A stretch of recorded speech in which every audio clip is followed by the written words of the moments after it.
সাল্লাল্লাহু আলাইহি ওয়াসাল্লাম মসজিদে এসে সালাত পড়ে তসবিহ করে সূর্য ওঠার পরে ইশাক পড়ে তারপরে খই খেয়ে তারপরে বাসায় যেতেন। কি খাইতেন? খই, খড় খেতেন মুহাম্মদ সাল্লাল্লাহু। গিয়ে দেখে এখনো মা জুয়াইরিয়া বসে বসে তসবিহ করছেন। রাসূল বললেন, কি তসবিহ করছো? বললেন, ইয়া রাসূলুল্লাহ, আল্লাহর শ্রেষ্ঠ চারটি নাম সুবহানাল্লাহ, আলহামদুলিল্লাহ, আল্লাহু আকবার, লা ইলাহা, এই চারটা শ্রেষ্ঠ শব্দ আমি উচ্চারণ করছি। যখনই কেউ এগুলো বলে আল্লাহ বলেন, ঠিক বলেছো, ঠিক বলেছো, ঠিক বলেছো, ঠিক বলেছো, সুবহানাল্লাহ। এক সাহাবী এসে বললেন, ইয়া রাসূলুল্লাহ, আপনি আল্লাহর জন্য কিছু শব্দ আমাকে শিখিয়ে দেন। রাসূল সাল্লাল্লাহু আলাইহি ওয়াসাল্লাম শিখিয়ে দিলেন, সুবহানাল্লাহ, আলহামদুলিল্লাহ বলেন, আলহামদুলিল্লাহ, আল্লাহু আকবার, লা ইলাহা। ওই সাহাবী রাদিয়াল্লাহু আনহু মসজিদের দরজা পর্যন্ত গেলেন, গিয়ে চিন্তা করলেন, এগুলো তো সব আল্লাহর জন্য, আমার জন্য কি হলো? এগুলো সব কার জন্য? আবার ফিরে এসেছেন, ইয়া রাসূলুল্লাহ, আমার জন্য কি? এবার রাসূল সাল্লাল্লাহু আলাইহি ওয়াসাল্লাম বললেন, তুমি বলবা আল্লাহুম্মা গফিরলি, বলেন আল্লাহুম্মা গফিরলি ওয়ারহামনি ওয়াহদিনি ওয়ারযুকনি ওয়াফুনি ওয়াজবিরনি।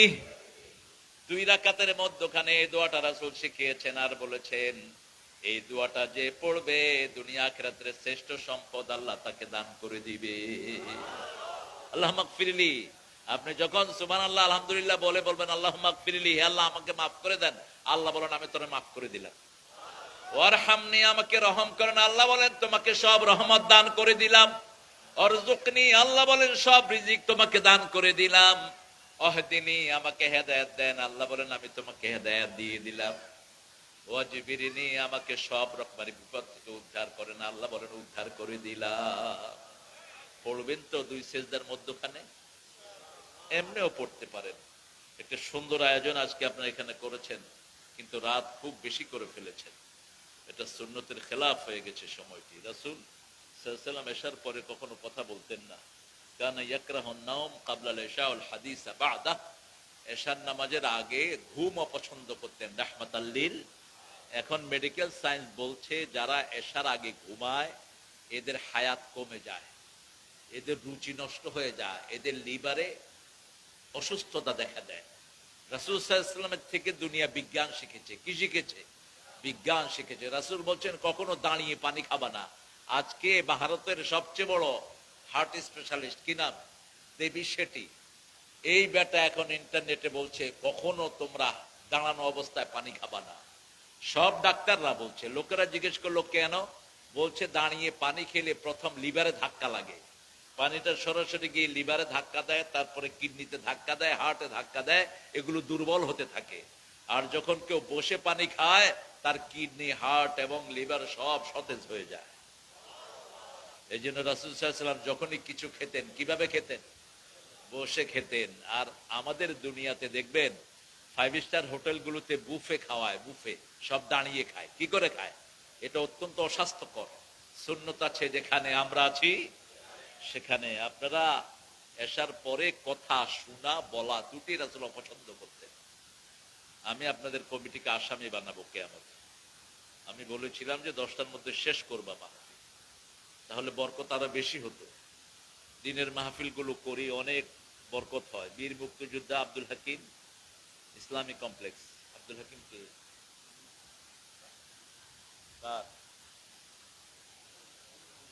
ও ইয়ার মফিজ মমিনুল হক, জামিয়া মুমিনা খাতুন মহিলা মাদ্রাসা ও এতিমখানা, ইংলিশ মিডিয়াম স্কুল এবং মাদ্রাসা, বাইতুত তাকবীর মাদ্রাসা, মসজিদ ও এলাকাবাসীর উদ্যোগে দেউলপাড়া পাগলা। ও আপনারা তো ভালো, কিন্তু থানার নাম পাগল দিচ্ছেন কে? এটা চেঞ্জ করে ফেলবেন, এই নাম দেয়া জায়েজ নাই। আপনার কি পাগল নাকি? রাসূলকে পাগল বলেছিল মক্কার পাগলেরা। আল্লাহ বলছেন ওমা সাহিবুকুম বিমাজনুন, তোমাদের সাথী কখনো পাগল হইতেই পারে না। পাগলামির সাথে ইসলামের কোনো সম্পর্ক নাই। পাগল ছাগল তো থাকবে জেলখানা। এইটা বাদ দিয়ে দিবেন। রাসূল এখানে থাকলে, রাসূল সাল্লাল্লাহু আলাইহি ওয়াসাল্লাম এখানে আসলে এই কাজটাই করতেন। তিরমিজির বর্ণনা আসছে, যেখানে খারাপ নাম দেখতেন সাথে সাথে চেঞ্জ করে দিতেন। যেমন মদিনায় গিয়ে প্রথম মদিনার নাম চেঞ্জ করলেন, এটার নাম ছিল ইয়াসরিব। রাসূল বলছিলেন এটার নাম কি?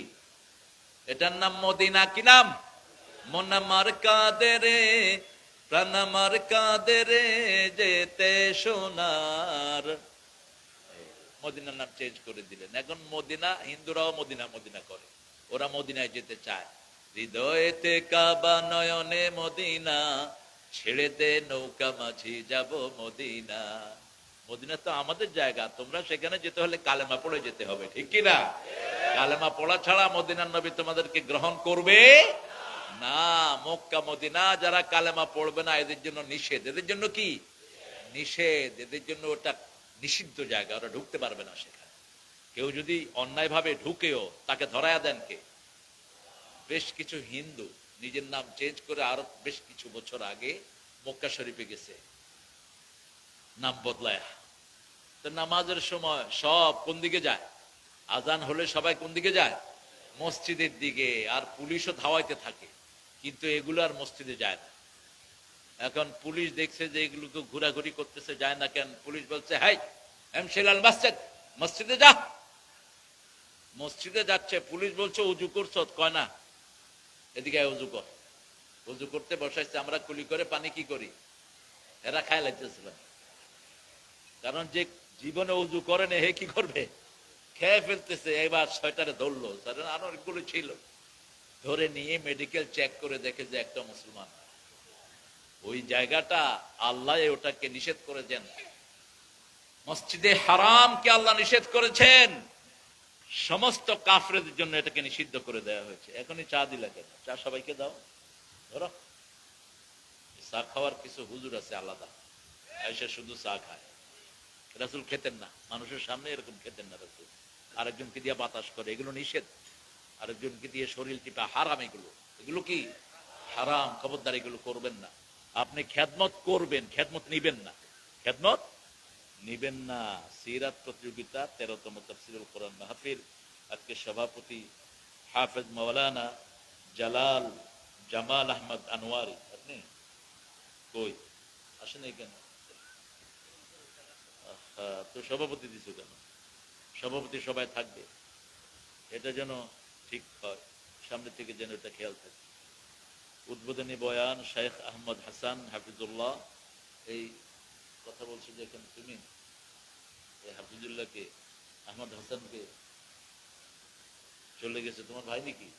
চেহারা শুরুতে মিল আছে দেখি। হাফিজুল্লাহ লন্ডন। কোথায় থাকো লন্ডন হাফিজুল্লাহ?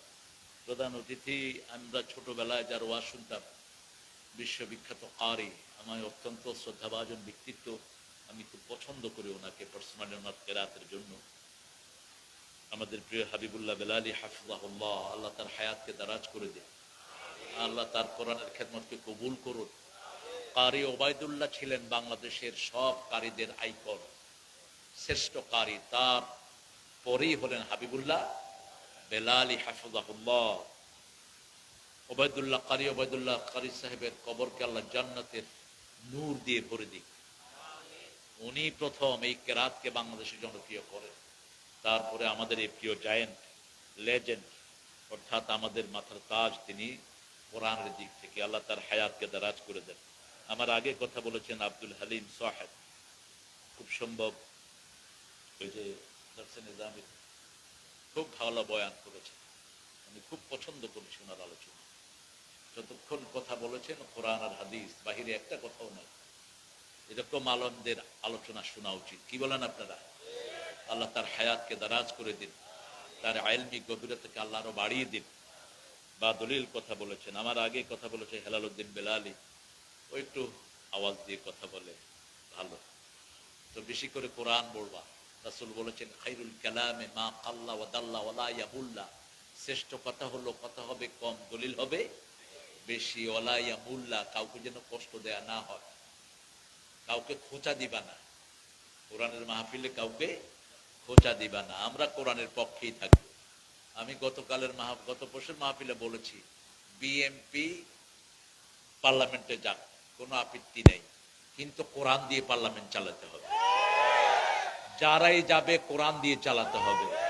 কারণ বিগত 53 বছর আমরা দেখেছি কোরআন নাই যেখানে চুরি ডাকাতি, মানুষের উপর অত্যাচার, সেখানে গরিবদের না বিশ্বাস, একটা ভ্যান আলাপ থেকে পর্যন্ত চাঁদা খায়। ঠিক না ঠিক? এগুলো মানুষটা কুত্তার চেয়ে নিকৃষ্ট। একটা ভ্যানালাকে দেখলেই তো আদর করতে ইচ্ছা করে। কত কষ্ট করে ভ্যান চালাচ্ছে, একটা দিন মজুর কত কষ্ট করে পয়সা কামাই করে। এরা এত কষ্ট করতে হতো না যদি আমাদের দেশের টাকায় এত হারে চুরি না হতো। ঠিক কিনা? সেজন্য কোরআন হাদিস যেখানে আমরা আছি, আমরা চাই যেই পার্লামেন্টে যাবে কোরআন ছাড়া আমরা পার্লামেন্ট চালাতে দেব না। রক্ত দিয়েছি আমরা কোরআনের জন্য, তোমাদের কারোর জন্য দেইনি। অনেক দামি মেহমানরা এসেছেন, ওলামা হযরত, আমার ওস্তাদ সমতুল্য অনেক স্যাররা এখানে বসে আছেন, বিভিন্ন স্কুল কলেজ ইউনিভার্সিটির স্যার এসেছেন, আবার বিদ্যা বনিতা পর্দার আলের মা বোনেরা এসেছেন, হিন্দু সম্প্রদায়ের কিছু ভাই বোনেরা থাকতে পারেন যারা নিজেদের কিতাব থেকে অনেক দূরে। হিন্দুদের 7টা বইয়ের একটা বইও পূজার কোনো জায়গা নাই, বরং হিন্দুদের বইগুলোতে লেখা যারা মূর্তি পূজা করে এরা সবচেয়ে খারাপ মানুষ। এখন ভারতের বহু ঠাকুর বলা শুরু করেছে যে নিজেকে বাঁচাতে পারে না, সে তোমাদেরকে বাঁচাবে কেমনে? কারণ ওই মূর্তি তো ওকেও বাঁচাইতে পারে না। এর মধ্যে দেখলাম ফেসবুকে এক ছোট ছেলে ওই মূর্তির মুখে খাওয়া ঠেলে দিচ্ছে, তো খাচ্ছে না দেখে চোয়ার দিচ্ছে, খা। খাবি না কেন? তুই জিব্বা বের করে রাখছ, খাস না কেন? এখন ওর আব্বা আম্মা এসে ওরা যত বুঝায়, কয় না তোমাদের দেবতারা আমি খাওয়াই ছাড়ো। আরে ইব্রাহিম আলাইহিস সালামের কি সুন্দর কথা আল্লাহ সূরা আম্বিয়াতে উঠিয়ে দিয়েছেন। মা হাযিহি তামাসিলুল্লাতী আনতুম লাহা আকিফুন। তিনি তার বাবাকে বলছেন, ও বাবা, এই মূর্তির সামনে তুমি কেন ইতিকাফ করে আছো, হাত জোড় করে দাঁড়িয়ে আছো? বাবা উত্তর দিচ্ছে, হাযিহি আসনামুকুম, এটা তোমার দেবতা। ইব্রাহিম আলাইহিস সালাম বলছেন, লা ইউসমা ওয়া লা ইউবসির, চোখেও দেখে না কানেও শুনে না, এটা কেমনে আমার দেবতা হলো? এবার বাবা বলছে, লা আস্তাগফিরান্না লা আরজুমান্নাক, তুমি যদি এটার বিরুদ্ধে কথা বলো আমি তোমাকে পাথর মেরে খুন করব। আর ছেলে জবাব দিচ্ছে, লা আস্তাগফিরান্না লাকা ইলা রাব্বি, আমি আমার রবের কাছে আপনার গুনাহ মাফ চেয়ে কাঁদবো।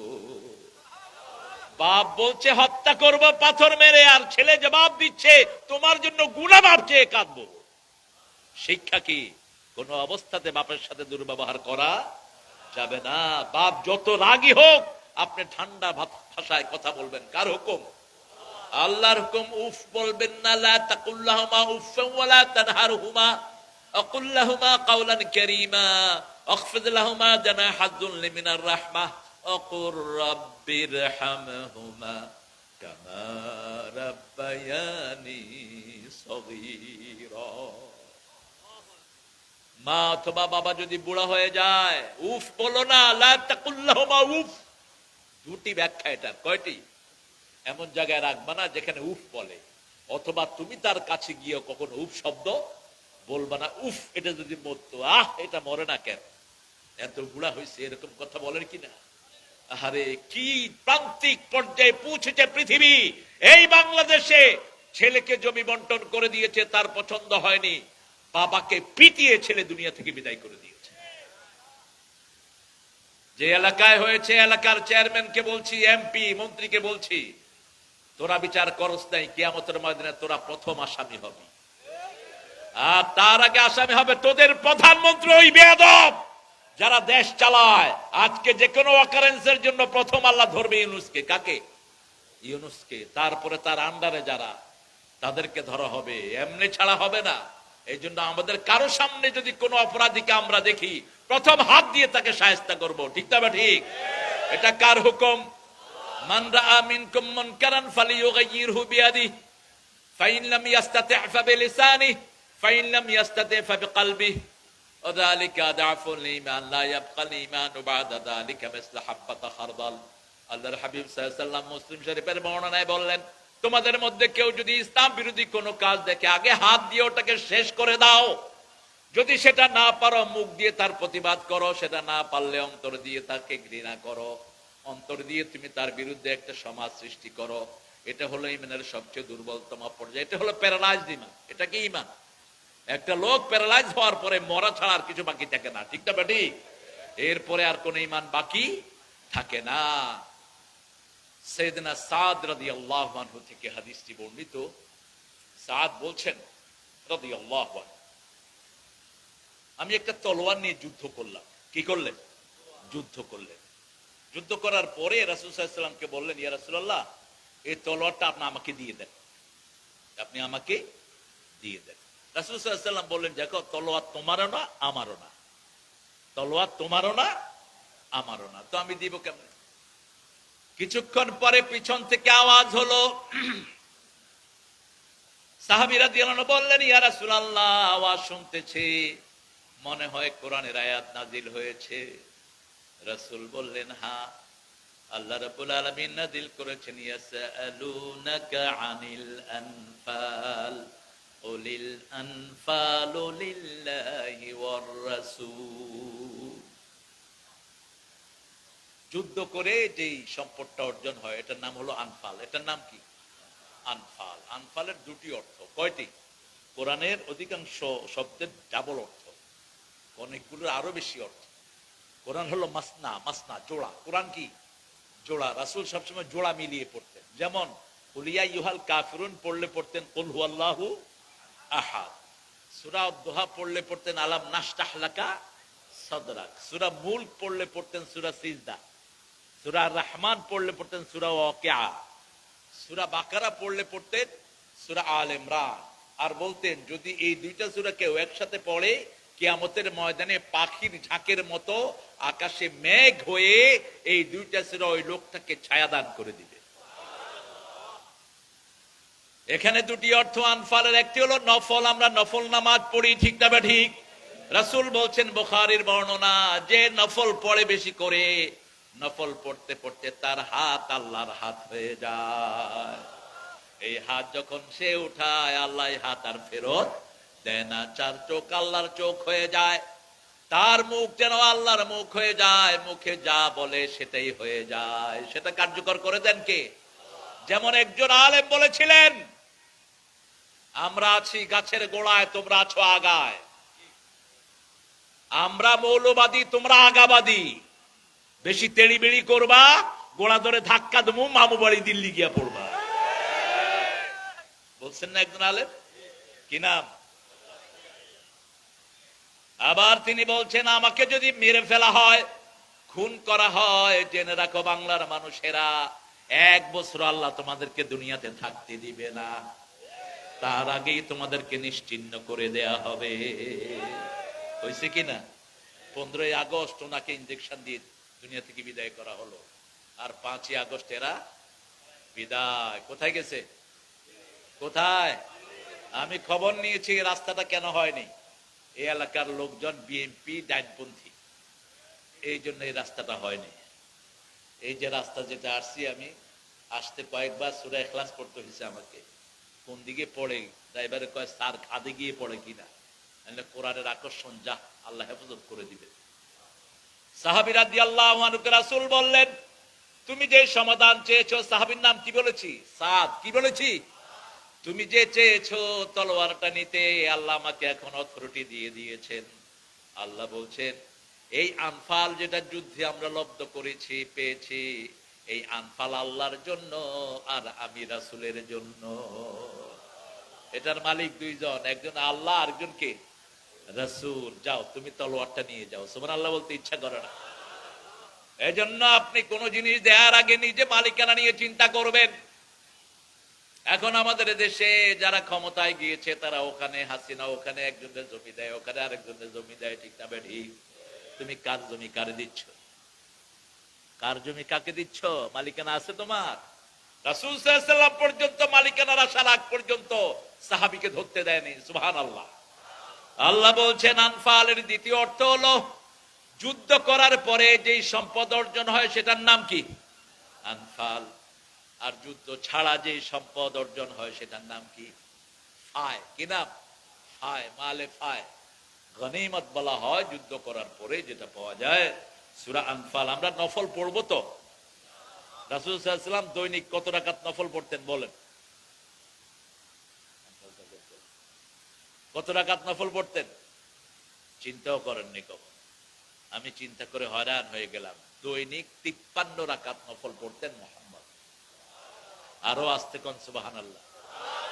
আমরা রমজানে 20 রাকাত পড়ি, তাও এক গ্রুপ বাইরে 8 রাকাত পড়তেই হইব, নইলে কিন্তু উপায় নাই, আছে না? আরে আমি পারলে তো সমস্যা কি? রাসূল সাল্লাল্লাহু আলাইহি ওয়াসাল্লাম পড়তেন 53 রাকাত, হিসাবটা মিলান। তাহাজ্জুদ 8 রাকাত, কয় রাকাত?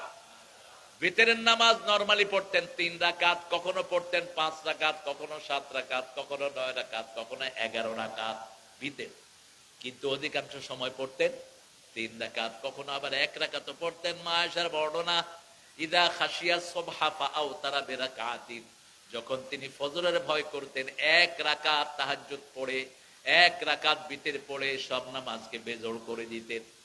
তাহলে 8 রাকাত আর 3 রাকাত কত রাকাত হলো? 11। এরপরে সুন্নত আমরা দৈনিক পড়ি 12 রাকাত।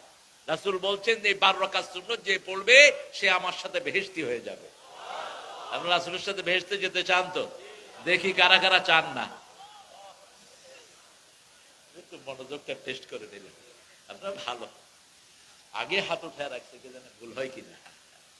সামি'না ওয়া আতা'না গুফরানাক, বলবেন আল্লাহ এই আয়াতটা যে রাতের বেলায় পড়বে সারা রাত ফেরেশতা তার জন্য সওয়াব লিখতে থাকবে। সূরা বাকারার শেষ 2 আয়াতে, 2 আয়াত নূর, এই 2 আয়াত যারা পড়বে রাসূল সাল্লাল্লাহু আলাইহি ওয়াসাল্লাম বলছেন কাফাতা কাফাতা কাফাতা, enough enough enough, enough for his tranquility, enough for his peaceness, enough for his all ডিওরেন্ট। যা কিছু সওয়াব আপনি পেতে চান এই 2 রাকাত রাতে পড়লে সওয়াবের জন্য যথেষ্ট হয়ে যাবে, শান্তির জন্য যথেষ্ট, মুক্তির জন্য যথেষ্ট, রহমত পাওয়ার জন্য যথেষ্ট। পড়বেন তো? কোন 2 আয়াত? সূরা বাকারার শেষ 2 আয়াত, 85, 285 এবং 86। এখানে আল্লাহ রাব্বুল আলামিন ঈমানের কথা বললেন, আমানার রাসূলু বিমা উনজিলা ইলাইহি মির রাব্বিহি ওয়াল মুমিনুন কুল্লুন আমানা বিল্লাহি ওয়া মালাইকাতিহি ওয়া কুতুবিহি ওয়া রুসুলিহি লা নুফাররিকু বাইনা আহাদিম মির রুসুলিহি ওয়া ক্বালু সামি'না ওয়া আতা'না গুফরানাকা রাব্বানা ওয়া ইলাইকাল মাসির। কেন এটার এত দাম?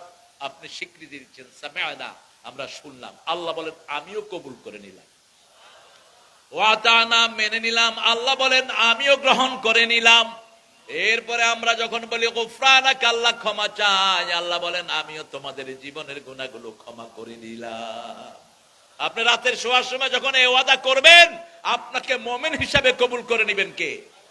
আপনি এখানে স্বীকৃতি দিচ্ছেন কোরআনের সব আপনি শুনবেন এবং মানবেন, ঠিক না বেটি? এই স্বীকৃতি রাজি আছেন তো? কোরআনের সাথে রাজি আছেন তো? থাকতে হাত তুলে দেখা দাও মুসলমান।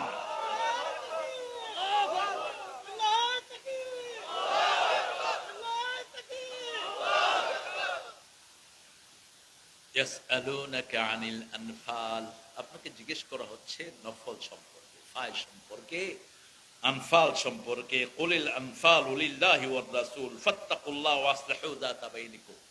আল্লাহকে ভয় করো। কাকে ভয় করো? আল্লাহকে ভয় করো। ভয় করলে কি লাভ?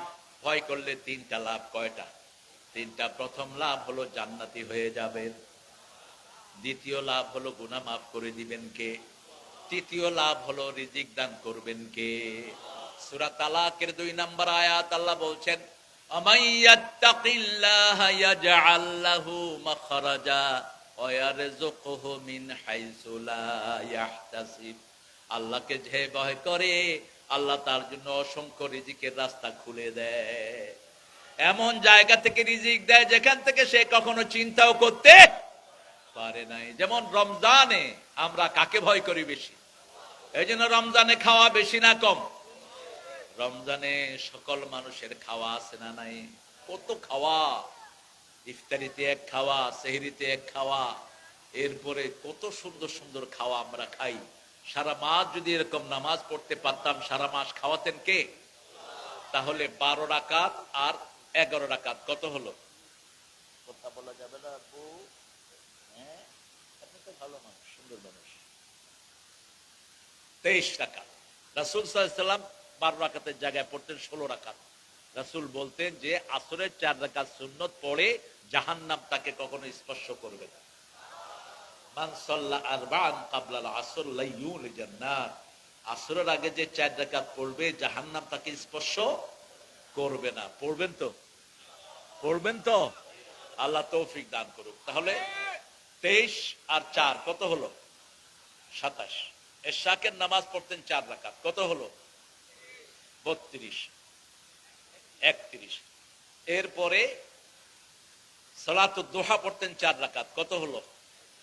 35। সালাতুল আওয়াবিন পড়তেন 6 রাকাত। সালাতুল হাজত পড়তেন 4 রাকাত। তাহিয়াতুল মসজিদ পড়তেন 2 রাকাত। সালাতুল ইস্তিখারা পড়তেন 4 রাকাত। সালাতুল কুসুফ পড়তেন 2 রাকাত। এটা কখনো কখনো 4 রাকাতে পড়তেন। কত হলো?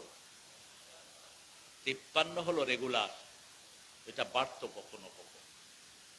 এরপরে হলো 17 রাকাত ফরজ। কত রাকাত?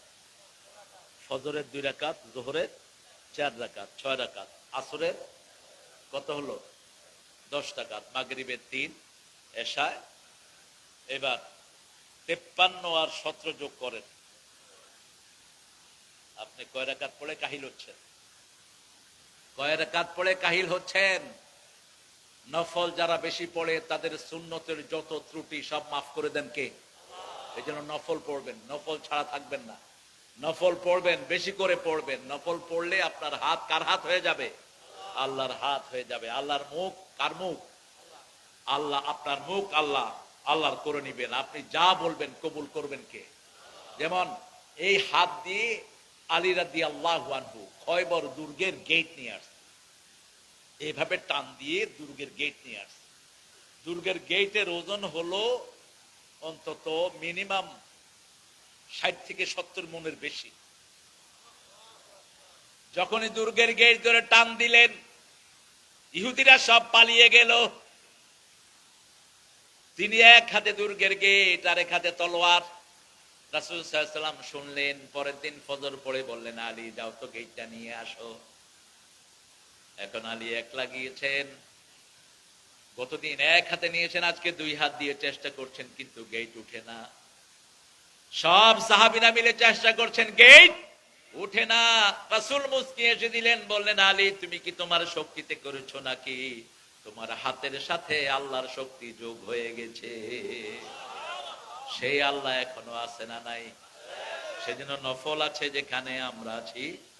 ফাত্তাকুল্লাহ ওয়া আসলিহু যাতা বাইনিকুম। আমাদের দেশে যদি তাকওয়া থাকতো, বাংলাদেশে কোনো গরিব লোক থাকতো না।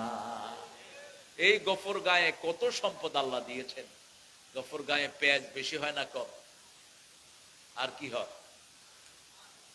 ধান। আর কি হয়? পাট। গফরগাঁয়ের মানুষ ট্রেনে খুব চলাফেরা করত। এক সময় গফরগাঁয়ের ট্রেন যাতায়াত ভালো ছিল সবচেয়ে। এখন তো আলহামদুলিল্লাহ গফরগাঁয়ের একজন পয়সালা লোক আছে কিন্তু ঢাকায়। ইনফিনিটির মালিকের বাড়ি কোথায়? 2টা মালিক, একটা গফরগাঁয় আর একটা হলো নান্দাই। এই 2টা মিলে এই ইনফিনিটি গ্রুপটা গঠন করেছে। আল্লাহ গফরগাঁয়ের সবাইকে কবুল করুন। শুধু গফরগাঁয়ের সম্পদ যদি সঠিকভাবে বন্টন হতো, একটা গরিব লোক গফরগাঁয়ে থাকতো।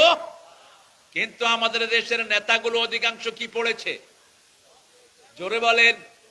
যেগুলো অফিস আদালতে আসে কি পড়েছে? চোর পড়েছে। সবচেয়ে বেশি চোর পাওয়া যায় থানায়, তার চেয়ে বেশি চোর পাওয়া যায় ভূমি অফিসে। ঠিক যাবে? ঠিক। থানায় তো টাকা ছাড়া কোনো কথাই বলা যায় না। এখন যাই কিনা আমি জানি না। থানায় গেলে পুলিশে মনে হয় যে টাকা পাইবে। আনেন নাই কিছু? কিছু আনেন নাই? আরে মিয়া আমার মামলাটা লেখো। দেন আগে দেন। টাকা দেয়া ছাড়া মামলা লেখে? কথা কন না কেন? টাকা দেয়া ছাড়া মামলা? এখন কি এটা পরিবর্তন হয়েছে নাকি? দল বেঁধে গিয়ে কুত্তার মতো পিটাবেন। পুলিশের এখন ঘুষ খাওয়ার কোন দরকার নাই। একটা কনস্টেবলের বেতন হলো 25,000। কত?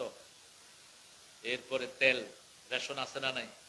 চাল, ময়দা, ডাইল। শুধু হা করবি, খাওয়াইয়া দেব। চুরি করস কেন? ভূমি অফিসে যেগুলো চাকরি করে অধিকাংশগুলি কি বড় বড় অফিস আদালতে কি বসে আছে? চোর আর ডাকাত। মন্ত্রী হয়েছে তো এমন চুরি করেছে, লন্ডনে একজন মন্ত্রীর 500-663টা বাড়ি। উনি হলেন ভূমি মন্ত্রী। ওনাকে হাসিনা পুরস্কার দিয়েছে 3বার সৎ হিসাবে। সৎ সৎ, এই হলো সতের নমুনা। আর এই 600 বাড়ি যদি আমাদের গরিবদের মধ্যে বন্টন করে দেয়া হতো, গফরগাঁয়ের সবার বাড়ি হয়ে যেত। গফরগাঁয়ে 20-25 হাজার টাকা হলে চারপাশে কোনো মতে টিন দিয়ে উপরে ই করা যায়, ঠিক না? ঠিক। আর ওই শয়তানের এক এক বাড়ির দাম হলো 100 কোটি, 150 কোটি, 200 কোটি এক এক বাড়ি। তবে হারাম আছে যেখানে শান্তি নাই, হালাল আছে যেখানে শান্তি আছে। সেখানে গরিবের ঘরে শান্তি বেশি না কম? গরিবের শরীরটাও ভালো থাকে বেশি, গরিবের বড় কোনো রোগও হয় না। আমার বাসার পাশে এক ভদ্রলোকের কাছে গ্রাম থেকে গেছে দেখা করতে, তো লোকেরা বলছে যে ওনার তো হাইপার টেনশন। তো ওই গরিব লোক জীবনে শুনেও নাই, কি সুন্দর রোগ, আমার যদি হইতো। হাইপার টেনশন মানে কি? ব্লাড প্রেশার, পালপিটেশন হয় ভিতরে। ও জীবনে না আমি শুনে না, কারণ রোগটা এত সুন্দর, আমার করলে কত ভালো। গরিবে তো রোগের নামও জানে না। গরিবকে হেফাজত করে দেন কে? ভালো ভালো জিনিস খায়, তারপরেও অসুখ ছাড়ে না তাদের। এটা আল্লাহ বলেছেন আমাদের হুজুরদের জন্য। এখন হুজুরে হুজুরে ঠেলা ঠেলি আছে না নাই? এক হুজুর আছে কাফের ডিকশনারি নিয়ে বসে থাকে সারাদিন। কারে এটা দিব? হ্যাঁ, তুই এটা বন্ধ কর, আল্লাহ তোরে হেদায়েত করুন। কোন বড় বড় আলেমের মুখে তো আমরা এই ফতুয়া শুনি না, ঠিক না? ঠিক। এদেশের বাংলাদেশের সবচেয়ে বড় আলেমদের একজন ছিলেন আমাদের হাটহাজারের মোহতামেম হুজুর। কি নাম? রহমতুল্লাহি আলাইহি। তারপরে ছিলেন জুনায়েদ বামনগরী। কি মিষ্টি ভাষায় কথা বলতেন, ঠিক না? ঠিক। আপনি মানুষকে কাফের বানালে লাভ কি? ওকে মোমেন বানান। কিছু ভুল তো থাকতেই পারে, ভুল তো মানুষই করে, ভুল তো জিনেরা করে না। জিনদের ভুল কি? জিনদের ভুল হলো জিনরা শয়তান হয়ে গেছে, ঠিক না? ঠিক। ফেরেশতারা ভুল করে না, আর শয়তান ভুল করে না। আর সবার ভুল আছে না নাই? নবীদেরকে ভুল থেকে শুধরিয়ে দিয়েছেন কে? যেমন আল্লাহ বলেছেন আদম গাছের কাছে যেও না, তিনি ভুলে গেছেন। আল্লাহ দোয়া শিখিয়ে দিয়েছেন, আল্লাহ তাকে মাফ করে দিলেন, নবীও বানায়া দিলে। আরো আস্তে কোন সুবহানাল্লাহ। নূহ আলাইহিস সালাম নিজের ছেলেকে ডাক দিয়েছেন, আল্লাহ বললেন লাইসা মিন আহলিক, নিজের ছেলেকে ডেকো না। ওই ছেলে আমলুন গায়রে সালেহ, তার কাছে নামাজ নাই, রোজা নাই, তার কাছে আল্লাহর কালেমা নাই, সে তোমার পরিবারে হলেও তোমার বংশের হতে পারবে না। তিনি আর ডাকলেন না। সাইয়েদনা ইউনূস আলাইহিস সালাম মাছের পেটে গেলেন, তিনার ভুল বুঝলেন, তিনি পড়লেন লা ইলাহা ইল্লা আনতা সুবহানাকা ইন্নী কুনতু মিনাজ জালিমিন। নবীদেরকে হেফাজত করে দিয়েছেন কে? আমরা যখনই ভুল করব মাপ চাইবো কার কাছে? হে আল্লাহ বলছেন ফাসলিহু যাতা বাইনিকুম ওয়া আতিউল্লাহ ওয়া রাসূলা ইন কুনতুম মুমিনিন। আল্লাহকে অনুসরণ করো, রাসূলকে অনুসরণ করো যদি তুমি মুমিন হও। আল্লাহর দল ছাড়া কারো দল করব না, রাজি আছে না নাই? শরীরে আইন চলে কার? বলেন, আপনার শরীরে আইন চলে কার? এই যে আমার যুবকেরা, এই যে এদের দাড়ি মোছ উঠছে, উঠছে না দাড়ি মোছ? কার হুকুমে? যারা শাসে এরা কয় তুই উঠলি কেন, তোর রাখুন না। হ্যাঁ, তুই সাইসা দেখ আরো বেশি করে উঠুন, ঠিক কিনা? এরপরে যুদ্ধ চলা শুরু হয়। কিছুদিন পরে দেখেছে সাদা হয়ে যাচ্ছে। কত সাদা হইলি কেন? কত আমার শাঁসলি কেন? যারা শাঁসে না এদের দাঁড়ি সাদা হয় দেরিতে, আর যারা যত ছাঁচে তাদের ব্রেন তত কমতে থাকে, সব স্নায়ুগুলো তাদের দুর্বল হয়ে যায়। মাথার ভিতরে 2700 কোটি ভেইন আল্লাহ দিয়েছেন। কয়শো? 2700 কোটি ভেইন। প্রত্যেকটা ভেইনের সাথে আপনার অনেক কিছু জড়িত। এগুলো যখন কেউ মাথা ছাঁচে, এই জন্য রাসূল বলেছেন হালাকাতু শার আলামাতুল খাওয়ারিজ, যারা মাথা ছাঁচে এরা খারিজি। এরা কি? খারিজি। কোন নবী মাথা ছাঁচতেন না। রাসূল সারা জীবনে একবার বেল হয়েছেন। কয়বার? একবার সূরা ফাত, মুহাল্লিকিনা রুউসাকুম ওয়া মুকাসসিরিনা লা তাখাফুন, তোমরা যদি উমরায় যাও অথবা হজে যাও তোমাদের চুল ছেঁচে ফেললে সওয়াব বেশি, আর যদি ছেঁচে ফেলতে না পারো ছোট করো, সওয়াব দিবেন কে? রাসূল একবার হজ করেছেন। হজ করেছেন কয়বার? একবার। আপনারা করেন কয়বার? আমাদের দেশে বহু আল্লাহর ওলি আছে মাশাআল্লাহ, 12 বার যায়, 14 বার যায়। জিজ্ঞেস করি টাকা পাইছেন কোথায়? কয় আল্লাহ দিছে। পরে শুনি যে মানুষের জমি চুরি করে তিনি হজে যাচ্ছেন প্রতি বছর। দেশের সরকারি সম্পদ চুরি করে প্রত্যেক বছর হজে যায়, ঠিক না বা ঠিক? একজন পুলিশের ওসি আমার কয় হুজুর আল্লাহর রহমতে 5 বার আল্লাহ উমরায় নিছেন। আমি বললাম ভাই আপনার বেতন কত? কয় বেতন তো কম, আল্লাহ নেয় আর কি। আমি আল্লাহ কি তোর খালু বেটা? মূর্খ কোথাকার, তুই কিসের পয়সা দিয়ে তুই উমরায় গেছ? ক আস্তে উঠে যাচ্ছে। বসো, উঠে যাচ্ছ কেন? মাহফিল কমিটি আমাকে কয় হুজুর আমাদের মাহফিল থেকেও 20,000 টাকা ঘুষ খাইছে। কত বড় আল্লাহর ওলি! তোর এই হজ আল্লাহ লাথি মেরে তোর দাঁতের সবগুলো পার ভেঙে ফেলবেন, ঠিক কিনা? একটা ফেরেশতাও তোর কোনো কিছু গ্রহণ করবে না। মক্কা শরীফে এক লোক এসে দোয়া করছে, আল্লাহুম্মা আতিনি কাযা কাযা কাযা কাযা, হে আল্লাহ আমাকে এটা দেন এটা দেন এটা দেন। রাসূল সাল্লাল্লাহু আলাইহি ওয়াসাল্লাম শুনে বললেন, মালবাসুহু হারাম মাতআমুহু হারাম ফাআন্না ইউস্তাজাবু লাহু দুআ, তার যা খেয়েছে সব হারাম, কাপড় পরেছে হারাম, শরীরটা হয়েছে হারামের, কিভাবে তার দোয়া কবুল হতে পারে? হালাল খেয়ে আল্লাহু আকবার বললেই কবুল করে নেন কে? হালাল আছে যেখানে বরকত আছে। এই যে অটো চালায় এর পয়সার ভিতরে কোনো ভেজাল নাই, মাথায় করে যে বস্তাটা নেয় তার পয়সার ভিতরে কোনো ভেজাল, কি সলিড পয়সা। এরা একটু সেজদা দিলে কার ওলি হয়ে যাবে? আল্লাহর ওলি হয়ে যাবে। কিছুদিন আগে আপনারা অনেকে ছিলেন না এখানে, তখন আজ থেকে 20-25 বছর আগের একটা ঘটনা বলছি। নোয়াখালীর এক রিকশাওয়ালা থেকে একটা জমি নিয়েছে তার এলাকার একটা লোক। কি নিয়েছে? জমি। বলছে তুমি জমিটা রেস্টোরি করে দাও, আমি তোমাকে টাকা দিয়ে দিচ্ছি। সরল মানুষ, রিকশাওয়ালা মানুষ, খুব নামাজি, তিনি রেস্টোরি করে দিয়েছে।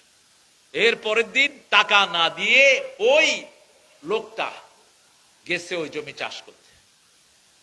রিকশাওয়ালা গেছে, ভাই আমার টাকাটা তো আপনি দিলেন না, আমার জমিতে আপনি চাষ করতে আসছেন। ওরে গর্দানা ধরে জমি থেকে বের করে দিয়েছে। আপনি এই রিঙ্গার টোন দিয়েছেন, এটা কাটেন।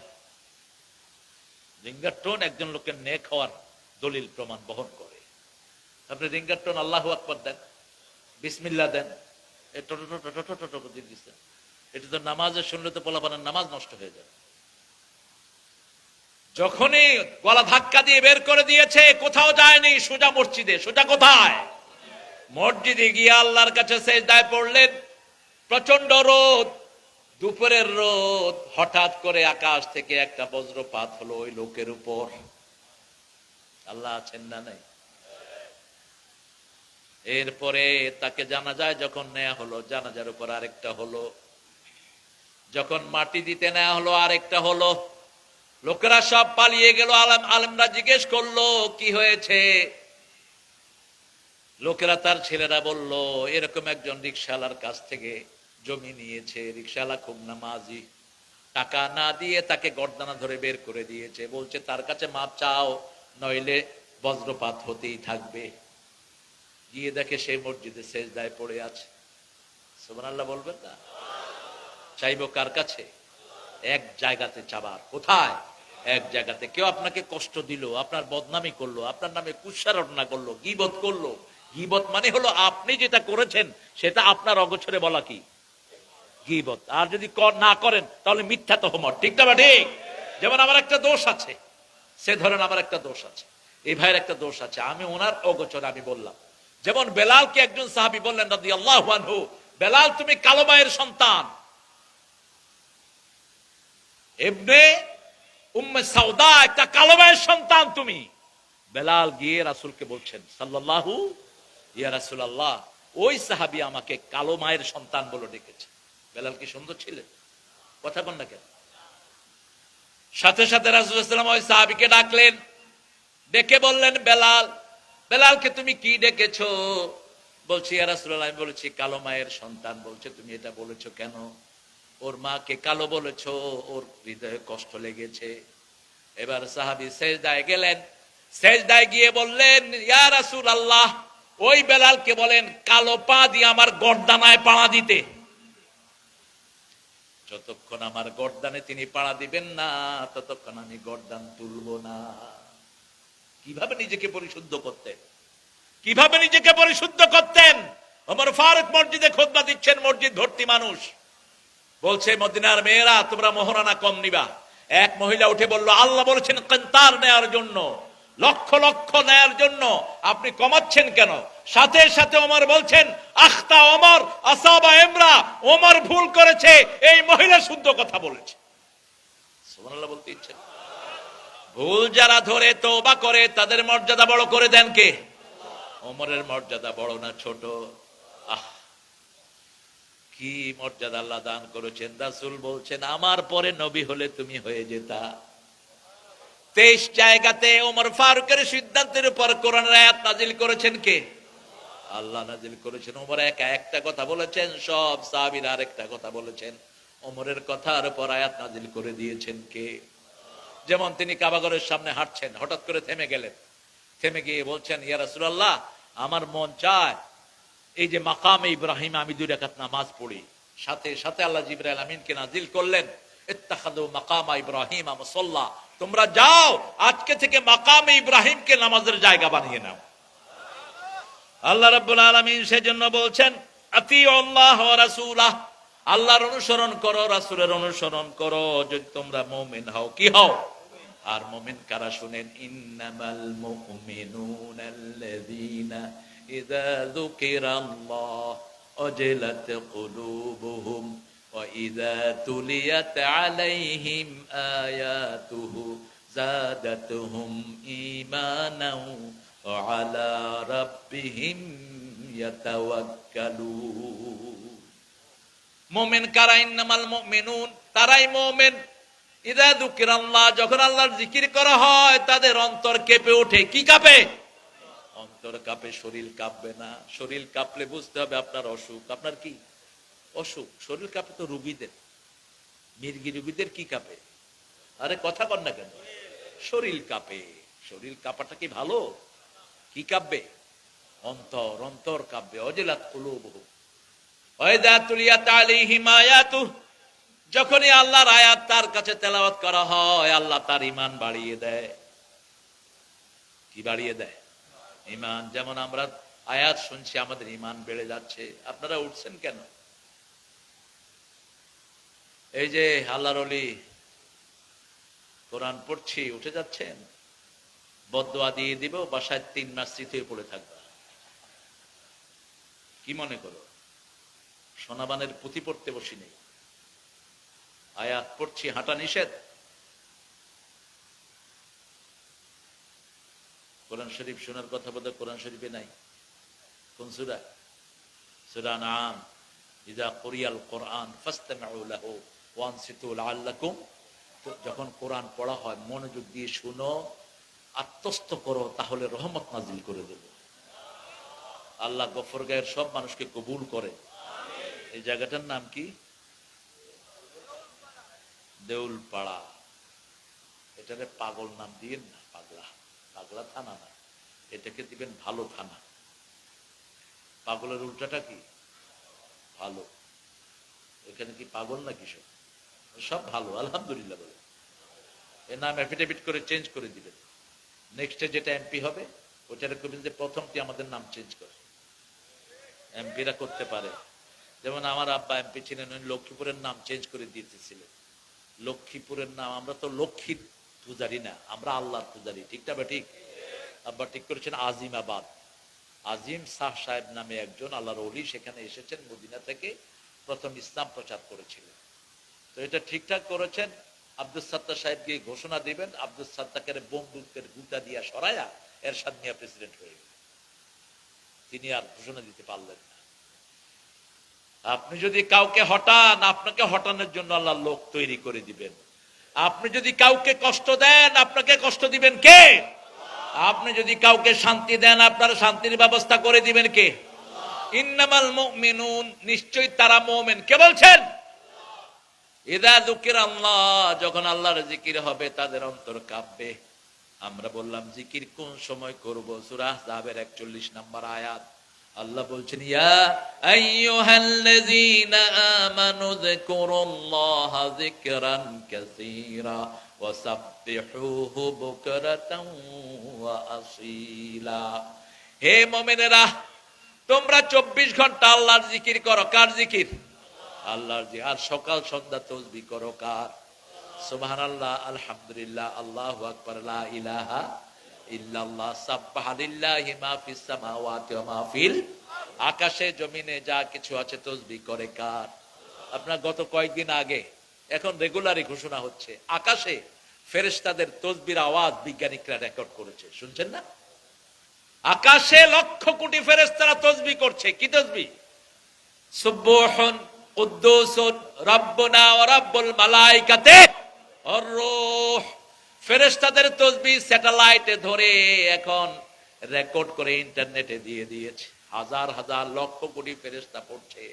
এই ফেরেশতারা বাইতুল মামুরে নামাজ পড়ে। বাইতুল মামুর হলো দুনিয়া আখিরাতের সবচেয়ে বড় মসজিদ। এক এক কাতারে 70,000 ফেরেশতা দাঁড়ায়। কয় হাজার? এরকম 70,000 কাতার ফেরেশতা হয়। এক এক ওয়াক্তে 70,000 কাতার ফেরেশতা হয়। যে ফেরেশতা একবার সেজদা দেয়, দ্বিতীয়বার সেজদা দেওয়ার সুযোগ আর পাবে না। কত ফেরেশতা আল্লাহ আমাদের জন্য তৈরি করে রেখেছেন। সুবহানাল্লাহ। এই জন্য কখনো উলঙ্গ হবেন না। উলঙ্গ হলে ফেরেশতারা থাকে। ঘরের ভিতরে কুত্তা ঢুকাবেন না, ফেরেশতা থাকে না। ঘরের ভিতরে ছবি লটকাবেন না, ফেরেশতা থাকে না। ঘরের ভিতরে কখনো আজে বাজে কাজ করবেন না, ফেরেশতা থাকে না। নোংরা গালিগালাজ করবেন না, পিতামাতার সাথে দুর্ব্যবহার করবেন না, শান্তি নষ্ট হয়ে যায়। সন্তানদেরকে বাজে নামে ডাকবেন না, শান্তি নষ্ট হয়ে যায়।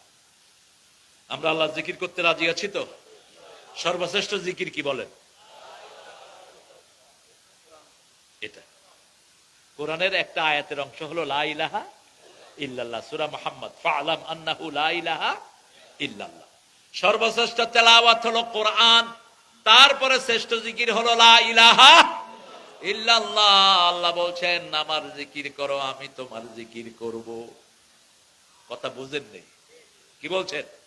ফাযকুরুনি ওয়াশকুরুলি ওয়ালা তাকফুরুন। আমার জিকির করো, আমি তোমাদের জিকির করব। আমরা বললাম আপনি আমাদের জিকির কেমনে করবেন? আল্লাহ বলেন আযকুরুকুম বিল মাগফিরাহ। যখন আমি তোমাদের জিকির করব, তোমাদের গুনাহগুলো মাফ হয়ে যাবে। এই জন্য বাংলাদেশের উপর আল্লাহর রহমত বেশি না কম? আরে কত রহমত! দেখেন, করোনায় সব দেশের অর্থনীতি ভেঙে পড়েছে, কিন্তু আমাদেরকে হেফাজত করেছেন কে? এত বড় দুর্যোগ, একজন মানুষ 2 লক্ষ কোটি টাকা পাচার করে দিয়েছে। একজন মানুষ, এক ডাকাত শুধু ইসলামী ব্যাংক থেকে 80,000 কোটি টাকা চুরি করে নিয়েছে। কিন্তু তারপরেও দেশের মানুষের খাওয়া দাওয়া আছে না নাই? আমাদের বিদেশি রিমিটেন্স যোদ্ধারা প্রতিনিয়ত আল্লাহর উপর তাওয়াক্কুল করে টাকা পাঠিয়েছে, আমাদেরকে সব সময় সাপোর্ট দিয়েছে তারা। আর আমাদের উপর রহম করেছেন কে? কারণ সকাল সন্ধ্যা আমার ভাইয়েরা পড়ে লা ইলাহা লা ইলাহা ইল্লাল্লাহু সাল্লাল্লাহু। রাসূল সাল্লাল্লাহু আলাইহি ওয়াসাল্লাম মসজিদে বয়ান করছিলেন। একজন সাহাবী এসে বলল, ইয়া রাসূলুল্লাহ, আমি খেতে কাজ করতে করতে মরে যাই, আর আমার এই ভাইটি আপনার মসজিদে বসে থাকে সারাক্ষণ। রাসূল সাল্লাল্লাহু আলাইহি ওয়াসাল্লাম মুস্কি হাসলেন। সাহাবী বললেন, ইয়া রাসূলুল্লাহ, আপনি মুস্কি হাসছেন। রাসূল সাল্লাল্লাহু আলাইহি ওয়াসাল্লাম বললেন, শোনো, তোমার ভাই আমার মাহফিলে বসে থাকে দেখে আল্লাহ তোমার কামাই রুজিতে বরকত দিয়ে দেয়। মসজিদে যারা যায় তাদের কারণে জমিনে বরকত হয়। ঠিক না? ঠিক। আপনার বৃদ্ধ বাবা কোথায় বসে থাকে? আপনি মনে করেন বাবা কোনো কামাই করে না, কোনো কাজ করে না, ওই বসে থাকার কারণে আপনার খেতে বরকত দেন কে? আপনি বাবাকে খাওয়াতে ভুলবেন না, হিসাব করবেন না। মা আনফাকতুম মিন খাইরিন ফালিল ওয়ালিদাইন, সূরা বাকারার 215 নম্বর আয়াত। আল্লাহ বলছেন আগে যা খরচ করবা কার জন্য? পিতামাতার জন্য। কার হুকুম? পিতামাতা কখনো গনে তোমার পিছনে খরচ করো নাই, তুমিও পিতামাতার কাছে গনে খরচ করবা না, কখনো হিসাব চাইবা না। কারণ হিসাব চাইলে বলবে উফ। কি বলবে? উফ। বৃদ্ধাশ্রমে পাঠাবা না। আপনারা দেখবেন কোন ইমামের বাপকে বৃদ্ধাশ্রমে পাঠানো হয়েছে? ইমামের বেতন বেশি না কম? কোন মাদ্রাসার হুজুর তার আব্বারে বৃদ্ধাশ্রমে দিছে? বৃদ্ধাশ্রমে দেয় কারা? ডিসি, এসপি সাহেব, সরকারি অফিসার। তিনি তার বাপ মার পরিচয় দিতে লজ্জাবোধ করে, ঠিক কিনা? এই জন্য দ্বীনের পথে থাকবেন। রাসূল সাল্লাল্লাহু আলাইহি ওয়াসাল্লামকে বলা হলো, ইয়া রাসূলুল্লাহ, আপনি দোয়া করেন আল্লাহ যেন আমার হায়াত বাড়ায়া দেয়। রাসূল বললেন, দুটি কাজ করবা, মানুষের উপকার করবা, পিতামাতার খেদমত করবা। হায়াত বাড়িয়ে দিবেন কে? এবার সাহাবী বলেন, যদি পিতামাতা না থাকে, বলছে পিতামাতার আত্মীয় স্বজনের খেদমত করো, নিকট আত্মীয়ের খেদমত করো, চাচার খেদমত করো, ফুফুর খেদমত করো, মা খালার খেদমত করো। চাচার সাথে কথাই বলো না, এরকম ডাকাত আছে না নাই? ঘরে নিজের ছেলের বিয়ে হচ্ছে, বাহিরের লোকদেরকে দাওয়াত দিচ্ছে, আপন চাচাকে বলো না, আছে না নাই? রাসূল বলেছেন, কাতিআ রাহিম লা ইয়াদখুলুল জান্নাহ, যারা নিকটাত্মীয় সম্পর্ক ছিন্ন করেছে এরা কখনো জান্নাতে যাবে না। পুলসিরাতের গোড়ায় নিকটাত্মীয় বসে থাকবে, নিকটাত্মীয় বলবে, আল্লাহ এ আমাকে রক্ষা করেন, একে পুলসিরাত পার হতে দিয়েন না। আল্লাহকে জিজ্ঞেস করবে, সেলায়ে রহমে জিজ্ঞেস করবে, আল্লাহ আমাকে কি দিয়েছেন? আল্লাহ বলবেন, তোমার সাথে যে সম্পর্ক রক্ষা করবে আমার রহমত আমি তাকে দান করে দেব। আর তোমার সাথে সেলায়ে রহমে যে কর্তন করবে তার থেকে রহমত তুলে নিবেন কে? সে আল্লাহ রাব্বুল আলামিনের হাবিব বলছেন, চারটা কাজ করো, জান্নাতে শান্তির সাথে যাও। কয়টা কাজ? ইফশাউস সালাম, আত'আমুত তুআম, সাল্লু ফিল লাইল ওয়ান নাসু নিয়াম, তাসিলুল আরহাম, তাদখুলুল জান্নাতা বিসালাম। যাকে চিনো, যাকে চিনো না, আগে কি দেন? সালাম। কি সুন্দর নেয়ামত। সালামের দেশই তো বাংলাদেশ, কিন্তু আফসোস আমাদের স্কুলগুলোতে কোনো সালাম। প্রতিদিন 1,20,00,000 শিশু স্কুলে যায়, কোন সালাম। এমন কি পতাকা উঠানোর সময় সালাম কি বলে? এই হই। আর সারলা। মালয়েশিয়াতে মুসলমান হলো 35%, কিন্তু শান্তি আছে না নাই? আমাদের পরে স্বাধীন হয়ে আমাদের পোলাপান কাজ করতে যায়। আমরা যখন স্বাধীন হয়েছি মালয়েশিয়া খেতেও পারত না। কোথায় গেছে দেশ? মাহাতিরের বাড়ি হলো চট্টগ্রাম, দীর্ঘ সময় প্রেসিডেন্ট ছিলেন সেখানে। তা আমি এক মুসলমান ভাইকে বললাম, ভাই আপনাদের এত উন্নতির কারণটা কি? তিনি খুব নামাজি। বলছে, হুজুর উন্নতির অনেকগুলো কারণ, এর মধ্যে একটা শ্রেষ্ঠ কারণ হলো প্রতিদিন আমাদের শিশুরা স্কুলে এসেই প্রথম সবাই মিলে ওস্তাদদেরকে সালাম দেয়, আবার বাড়িতে গিয়ে সবাই তার আব্বা আম্মাকে সালাম দেয়। আপনি চিন্তা করেন, যদি 50 অথবা 50,000 অথবা 1,00,000 শিশু স্কুলে আসে, স্কুলে এসে যদি আসসালামু আলাইকুম ওয়া রাহমাতুল্লাহ বলে, কতবার হলো? 1,00,000 বার। আর যখন উত্তর দিবে 1,00,000, কয় লক্ষ হলো? 2 লক্ষ। আমার 1,20,00,000 শিশু স্কুলে যায়, স্কুলে গিয়ে যদি বলে আসসালামু আলাইকুম ওয়া রাহমাতুল্লাহ, কয় কোটি সালাম? 1,20,00,000। উত্তর কয় কোটি? এমনি তো দেশ শান্তিতে ভরে যায়, ঠিক না? ঠিক। ঘরে ঢুকলেই সালাম, বেরোয়ার সময় সালাম। মা আয়েশা দরজার নিচে লুকিয়ে থাকলেন, যেন রাসূল আগে সালাম দিতে না পারেন। রাসূল সাল্লাল্লাহু আলাইহি ওয়াসাল্লামের আগে কেউ ওনাকে সালাম দিতে পারতো? কে আছে রাসূলের চেয়ে বড়? রাসূলের পায়ে ধুলার সমান তো হব না আমরা। একটা শিশু পর্যন্ত রাসূলকে আগে সালাম দিতে পারতেন না। মা আয়েশা দরজার পিছনে লুকিয়ে থাকলেন। বের হতেই রাসূল বলেন, আসসালামু আলাইকা ইয়া হুমায়রা, হে হুমায়রা, তোমার উপর আল্লাহ শান্তি বর্ষিত হোক। আয়েশা কেঁদে দিলেন। রাসূল বুঝলেন। রাসূল বলেন, আতিনি বিসওয়াক, আয়েশা আমার জন্য মেসওয়াক নিয়ে আসো। পিলার ঘুরে আসলেই সালাম দেওয়ার নিয়ম আসরা নাই। এবার যখন তিনি মেসওয়াক নিয়ে আসলেন, রাসূল চুপ থাকলেন। মা আয়েশা সালাম দিয়ে দিলেন। এবার মা আয়েশা মুস্কি হেসে দিয়ে বলেন, ইয়া রাসূলুল্লাহ, জীবনে প্রথমবার আপনাকে আগে সালাম দিয়েছি। রাসূল বললেন, আমি যদি সুযোগ না দিতাম এখন আমাকে আগে সালাম দিতে পারতে। তোমার মনটা খারাপ দেখে আমি তোমাকে আগে সালাম দিয়েছি। আমাদের অনেকেই বিবিকে সালাম দেয় না, ভাই সালাম দিলে নাকি বিবি মাথায় উঠে যাবে। কি আশ্চর্য কথা। আমার সামনে একজন বাসায় ফোন করছে, কই ফোন ধরস না কে, তোর বাপেনি বিল দেয় হুজুর তিনি। বললাম ভাই আপনি কি বললেন, আপনি কি বললেন? কয় হেতেন রে বলছি। আরে কিসের হেতেন রে বলছ তুই বেটা? হেতেন কি আবার, হেতেন কু? তোর বাপে বিল দেয়, কি ব্যবহার এগুলো?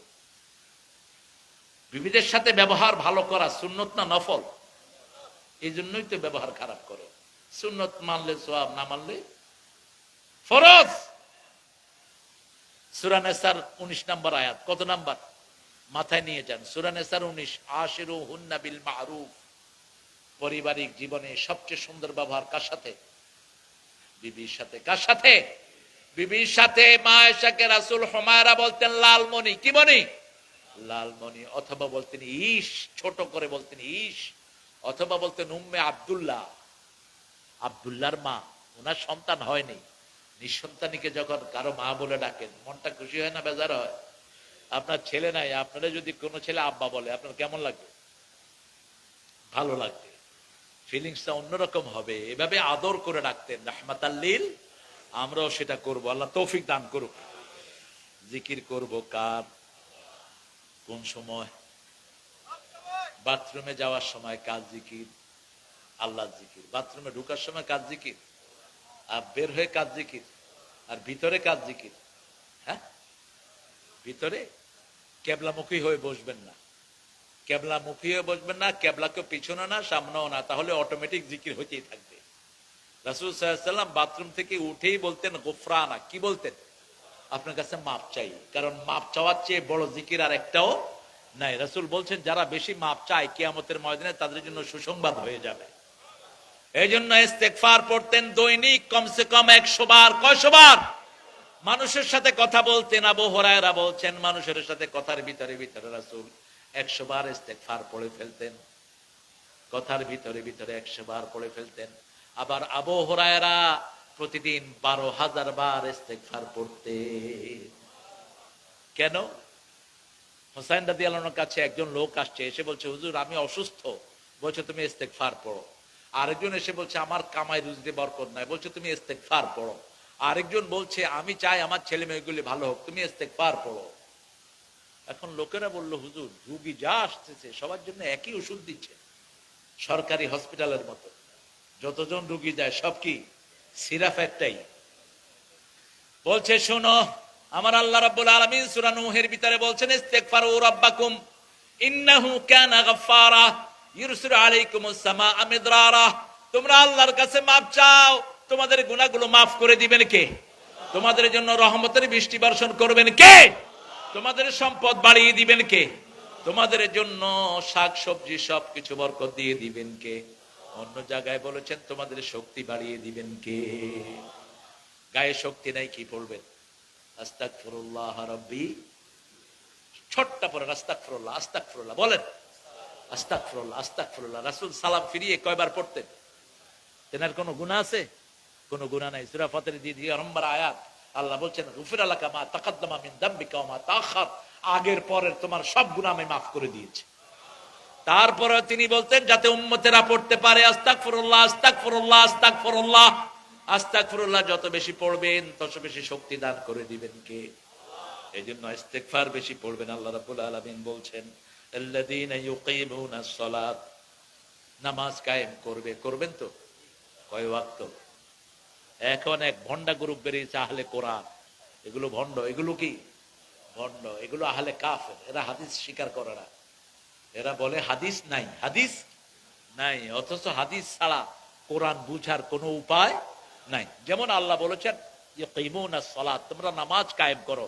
ফজর 2 রাকাত, যোহর 4 রাকাত, আসর 4 রাকাত। এগুলো শিখিয়েছেন রাহমাতাল লিল। কিভাবে নিয়ত করে দাঁড়াবো শিখিয়েছেন রাহমাতাল লিল। কিভাবে রুকু করব, সিজদা করব শিখিয়েছেন মুহাম্মদ সাল্লাল্লাহু। আমি হুজুরের প্রশংসা করছি, তিনি সিজদায় গিয়ে দোয়ার কথা বলেছেন। মুসলিম শরীফের একটা হাদিসও তিনি পড়েছেন, অনেকগুলো হাদিসই পড়েছেন। ফাআকসিরুদ দুআ আকরাবুল আবদু ইনদা রাব্বিহি ওয়া হুয়া সাজিদ। বান্দা যখন সিজদায় যায় আল্লাহর মধ্যে বান্দার মধ্যে কোনো পর্দা থাকে না। ফাআকসিরুদ দুআ, সিজদায় বেশি করে দোয়া করো। করবেন তো? যে কোনো বিপদ হলে কোথায় যাবে? যে কোনো কষ্ট হলে কোথায় যাবেন? একদিন দুপুর বেলায় জোহরের পরে সবাই একটু রেস্ট নেয়, বিশেষ করে মরুভূমি তো গরম বেশি। তো রাসূল সাল্লাল্লাহু আলাইহি ওয়াসাল্লাম মসজিদ ঘরের থেকে বেরিয়ে মসজিদে চলে আসছে। এসে দেখে আবু বকর আর ওমর মসজিদে। কে? বলছে তোমরা কেন বেরিয়ে আসছো? বলছে আখরাজনি আল জু', আমাদের ক্ষুধা আমাদেরকে বের করে নিয়ে আসছে, ঘরে কোনো খাওয়া নাই। রাসূল বললেন আমাকেও ক্ষুধা বের করে আনছে, চলো যাই। কোন আনসারীর বাড়িতে কি ছিল আমার নবী? রাসূল বলতেন আল ফাকরু ফখরি, দরিদ্রতা হলো আমার অহংকার, দরিদ্রতা আমার গর্ব, দরিদ্রতা আমার কি গর্ব। অহংকার শব্দ কখন বলবো না, কারণ অহংকার আল্লাহর চাদর। আল্লাহর কি চাদর? আল কিবরিয়াউ রিদাই ওয়াল ইজ্জাতু ইজারি, অহংকার হলো আমার চাদর, যেটা করে সে আমার চাদর নিয়ে টানাটানি করে।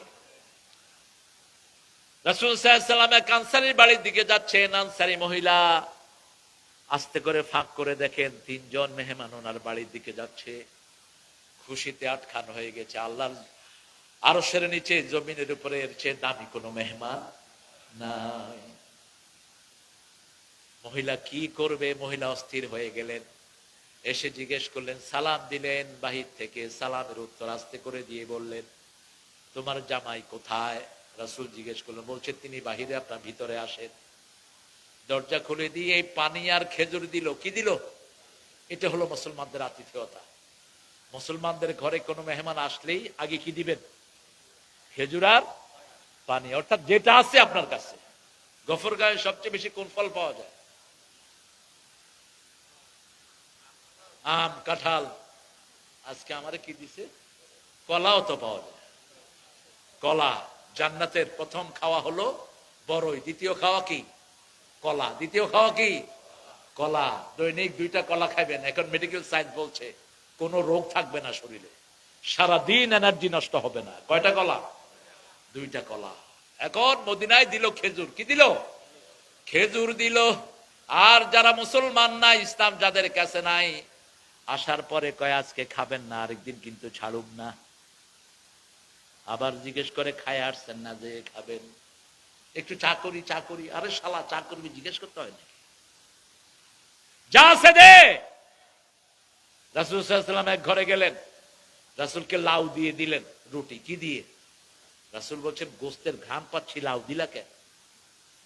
কই রাসূল, গোস্ত এখনো চুলায়। গোস্ত এখনো কি চুলায়? রাসূল বললেন মেহমানকে সবচেয়ে ভালোটা দিবা, মেহমানকে সবচেয়ে ভালোটা দিবা। দেখেন না, একজন সাহাবীর আচরণে হাসছেন কে?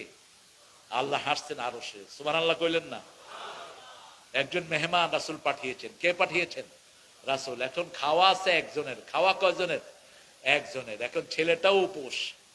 স্বামী স্ত্রী 2জন লাইট ওই ছেলেটাকে একটু হালকা দিয়েছে, আর বলছে আমরা 2জনে কিছুই খাবো না। তো মেহমানকে খাওয়াটা দিয়ে এখানে ওনারা ঘুষুর ঘুষুর করছে, লাড়ছে, মনে হয় যে ওনারাও খাচ্ছেন। এই অবস্থা দেখে খুশি হয়েছেন কে? আল্লাহ রাব্বুল আলামিন খুশি হলেন, সূরা মুজাদালা নাজিল করলেন। সেই আল্লাহ রাব্বুল আলামিন তাদের মেহমানদারিতে এতটা খুশি হয়েছেন, রাসূলকে সুসংবাদ দিয়েছেন এই সাহাবীদের ব্যাপারে। আরেকজন মহিলা সাহাবী রাসূলের কাছে বিচার দিলেন, আমার স্বামী শুধু মেহমান নিয়ে আসে। এরকম লোক আছে না? কথা কন না কেন? হুজুররা এরকম কাজ করে বেশি। কি নিয়ে আসে? মেহমান নিয়ে আসে। এখন রাসূল বললেন, শুনো, আগামী কয়েকদিন পরে আমি তোমার ঘরে আসতেছি, রাজি আছো তো? কয় হুজুর খুশি আমি। আপনি আসেন, শতবার আসেন, খুশি। রাসূল আসলেন। রাসূল 2 তরকারি খেতেন বেশি। কয় তরকারি? 2 তরকারি খেতেন বেশি। 1 গোস্ত আর শসা, আর কিছু না, আর রুটি। গোস্ত আর রুটি। আমরা তো 6 পদ করি, এই জন্য খাওয়া মজা লাগে না। খাওয়া যখন কম হয় মজা বাড়ে না কমে? আলু ভর্তা, ডাইল আর ভাত। ভাত কম লাগে না বেশি? বেশি। একটা গোস্ত, একটা ডাইল আর ভাত, বেশি যায় না কম? আর যখন 5-6 পদ করবেন, মুখের স্বাদ শেষ, খাওয়া দাওয়া শেষ। রাসূল খেলেন। খাওয়ার পরে সাহাবীকে বললেন, আমি যখন যাব পর্দাটা তুলে ধরবা, তোমার বিবিকে দেখাবা। রাসূল সাল্লাল্লাহু আলাইহি ওয়াসাল্লাম খেয়ে চলে যাচ্ছেন। ওই যে বিবি বিচার দিয়েছে, বিবিকে বললেন তাকিয়ে দেখো। বিবি তাকিয়ে দেখছে, ঘরে থেকে সাপ বের হচ্ছে, বিচ্ছু বের হচ্ছে, বিষাক্ত প্রাণী বের হচ্ছে। রাসূল সাল্লাল্লাহু আলাইহি ওয়াসাল্লামকে জিজ্ঞেস করা হলো, ইয়া রাসূলুল্লাহ, এগুলো কি দেখলাম? রাসূল বললেন, যখন কোনো মেহমান ঘরে আসে, যে কোনো মেহমান হোক, একে যখন তোমরা আদর করে খাওয়া দিবা, এর সাথে তোমাদের ঘরের সব বিপদ আল্লাহ দূর করে দিবে। এই জন্য রাসূলের ঘরে এসছে এক কাফের, ঘরে আসেনি, সামনে দিয়ে যাচ্ছে, তারে ধরে নিয়ে আসছে, আইনা 60টা ছাগলের দুধ খাওয়াইছে। কয় ছাগল? কাফের দুধ খেয়ে পড়লো লা ইলাহা লা ইলাহা ইল্লাল্লাহু মুহাম্মাদুর রাসূলুল্লাহ সাল্লাল্লাহু। কয়েকদিন পরে আবার আসলো, এক ছাগলের দুধ দিল, খেতে পারলো না। রাসূল বললেন, কাফের খায় 7 পেটে, মুমিন খায় 1 পেটে, মুমিনের বাকি পেট রহমত দিয়ে ভরে দেন কে? এই জন্য খাওয়ার সময় কে ঢুকলে তারে কি করবেন? কি করবেন? খাওয়া দিবেন, মুখে খাওয়া দিয়ে দিবেন। এটা কইেন না আর অন্য সময় আসতে পারলেন না, এখন আসলেন কেন? মোমেনরা একজনের খাওয়ার 3 জনে খাবে। কয়জন? 3 জনে খাবে। খাওয়ার সময় কেউ ঢুকলে খুশি হবেন না বেজার? খুশি হবেন। আল্লাহ রাব্বুল আলামিনের হাবিব কে আল্লাহ বলছেন, ও নবী আপনি বলে দেন, আল্লাযীনা ইউকিমুনাস সালাতা মিম্মা রাযাকনাহুম ইউনফিকুন, যারা নামাজ কায়েম করবে। নামাজ কায়েম করা মানে আপনি নামাজ পড়েন, আপনার ছেলে পড়বে, মেয়ে পড়বে, বউ বাচ্চা সবাই পড়বে, ঘরটাকে নামাজি বানান। আগামীর পার্লামেন্টে কোনো বেনমাজিকে আমরা ভোট দেব না। রাজি আছেন? রাজি আছে মুসলমান? হাত তুলে দেখা দাও।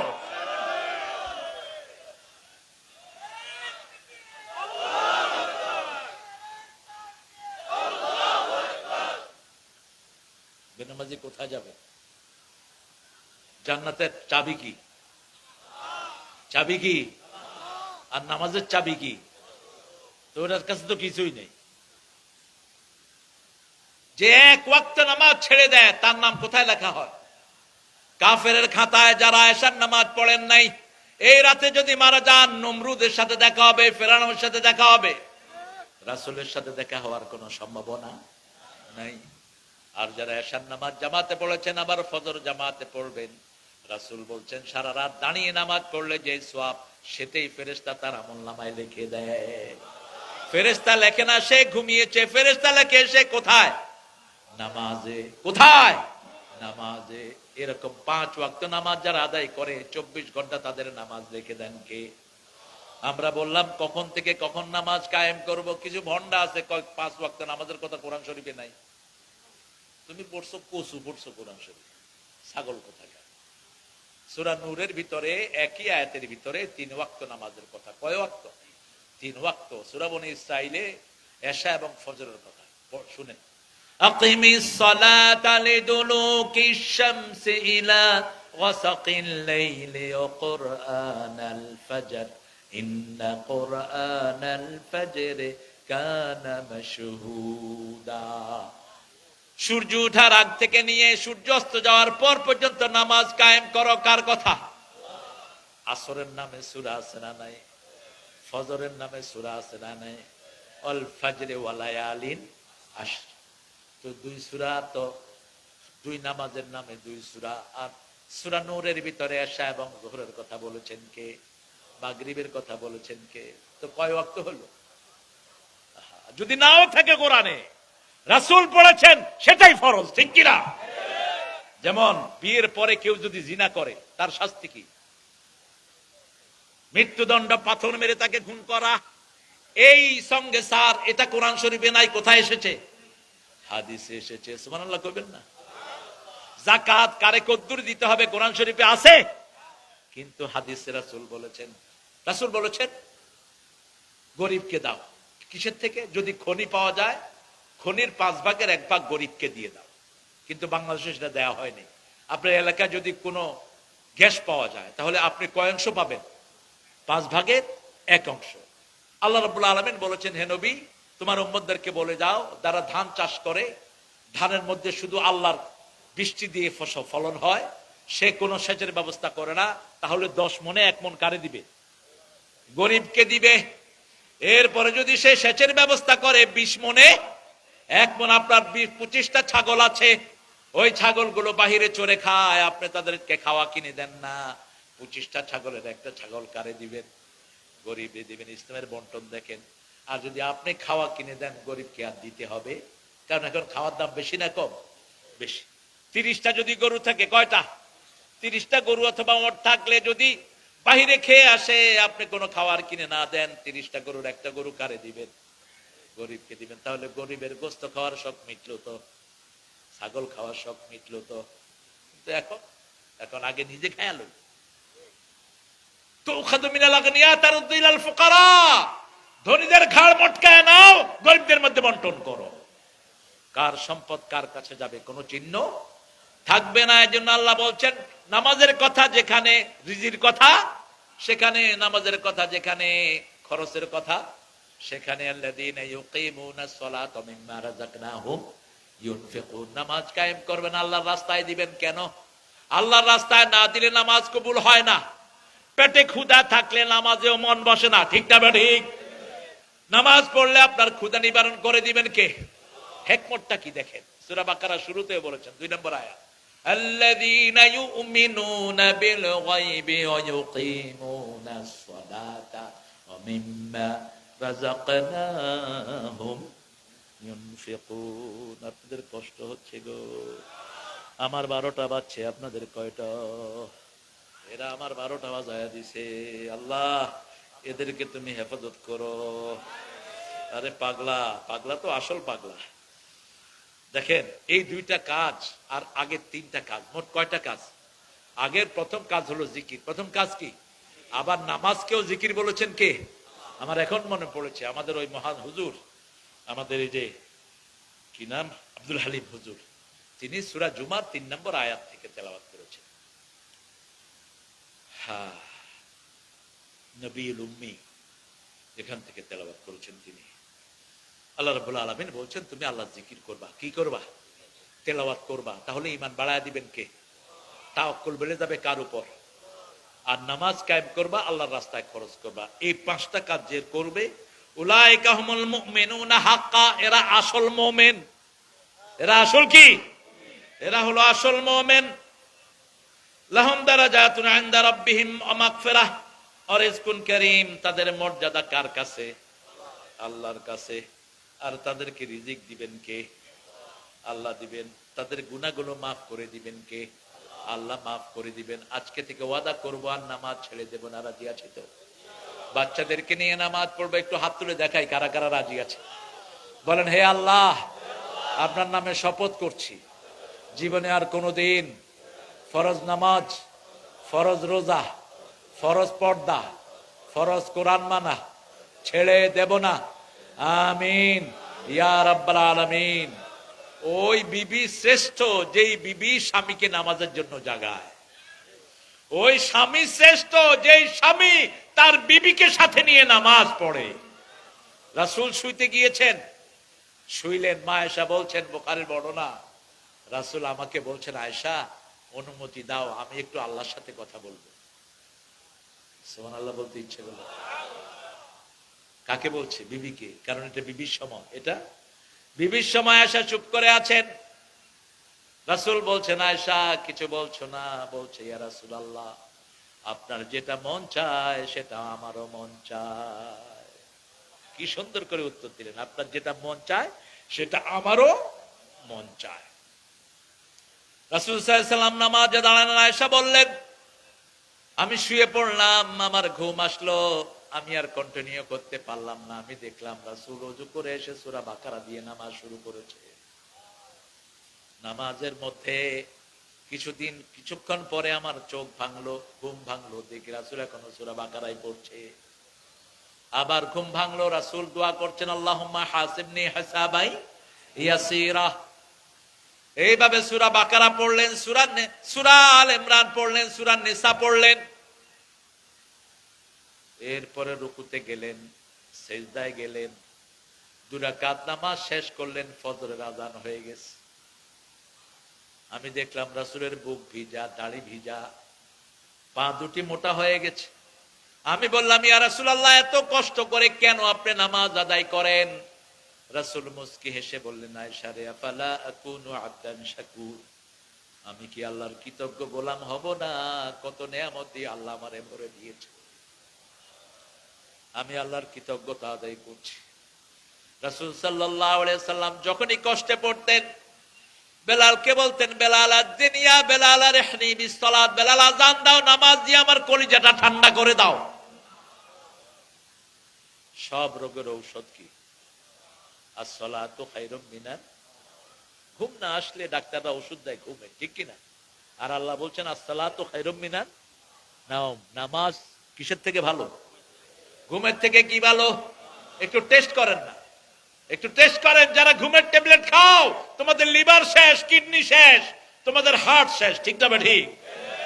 একটু অভ্যাস করো, যখনই ঘুম আসে না ওযু করে কোথায় দাঁড়ান? নামাজে দাঁড়ান। কি করে ঘুমিয়ে থাকো ফজর করে কাজা, এমন তো হতে পারে জোহরে জানাজা।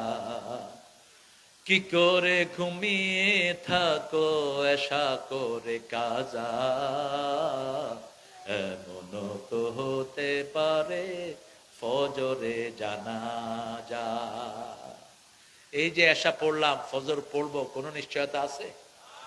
এই জন্য যেই নামাজ পড়বেন রাসূল বলতেন সাল্লু সালাতাল ওয়াদা, বিদায় নামাজ পড়ো। কি নামাজ? বিদায়ী নামাজ। বিদায়ী নামাজ হলো রুকু সুন্দর হবে, সেজদা সুন্দর হবে, কোনো দিকে মন যাবে না। যদি আপনার মনে হয় কষ্ট হচ্ছে, ওকে নিয়ে যান, পাঠায় যাবে না। আল্লাহু আকবার, আল্লাহ কবুল করুক ছেলেটাকে। দেখেন কষ্ট হচ্ছে তারপরে যাবে না। নামাজ কায়েম করবেন তো? বাচ্চাদের থেকে প্রথম কিসের রিপোর্ট নেবেন? নামাজ পড়ছো কিনা, কোচিং এ গেছো কিনা। কোচিং এ গেলি না